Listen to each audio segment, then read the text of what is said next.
Hi. Ahmedabad to லண்டனுக்கு போக இருந்த ஏர் இந்தியா எக்ஸ்பிரஸ் பிளேன் வந்துட்டு கிராஷ் ஆயிடுச்சு. அதுவும் பார்த்தீங்கன்னா, ஒரு மெடிக்கல் காலேஜ்ல சிவில் இருக்க பிளேஸ்ல வந்துட்டு கிராஷ் ஆயிடுச்சு. எல்லாருமே இந்த நியூஸ வந்து பரப்பிட்டு இருக்காங்க. பட் எனக்கு இது வந்து ஒரு நியூஸா தெரியல. ஒரு கேள்வியா தான் தெரியுது. அந்த கேள்வி என்னன்னு தெரிஞ்சுக்கிறதுக்காக வீடியோவ கடைசி வரைக்கும் பாருங்க. எண்ட்ல வந்து சொல்றேன். இன்னும் என்னோட ஐடிய ஃபாலோ பண்ணாம இருந்தீங்கன்னா ஃபாலோ பண்ணிக்கோங்க. அந்த பிளேன்ல பார்த்தீங்கன்னா 242 மெம்பர்ஸ் வந்து இருந்திருக்காங்க. இந்தியாவை சேர்ந்தவங்க மட்டும் 169 மெம்பர்ஸ், பிரிட்டிஷ் வந்து 58, கனடியர் வந்து ஒருத்தர் அண்ட் போர்ச்சுகல் வந்துட்டு 7 மெம்பர்ஸ். இத்தனை பேரும் வந்துட்டு அந்த ஃப்ளைட்ல வந்து டிராவல் பண்ணியிருக்காங்க.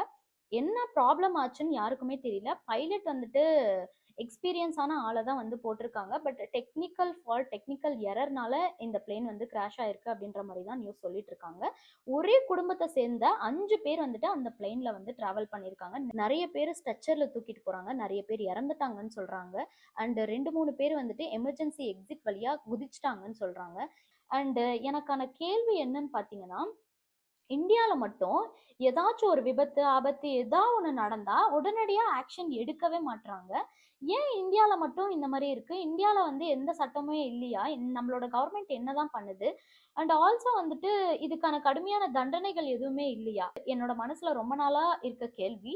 உங்களுக்கும் இந்த கேள்வி சரின்னு பட்டுச்சுன்னா, உங்களோட ஃப்ரெண்ட்ஸ் அண்ட் ஃபேமிலிக்கு வந்துட்டு இந்த வீடியோவ ஷேர் பண்ணுங்க. பாய்.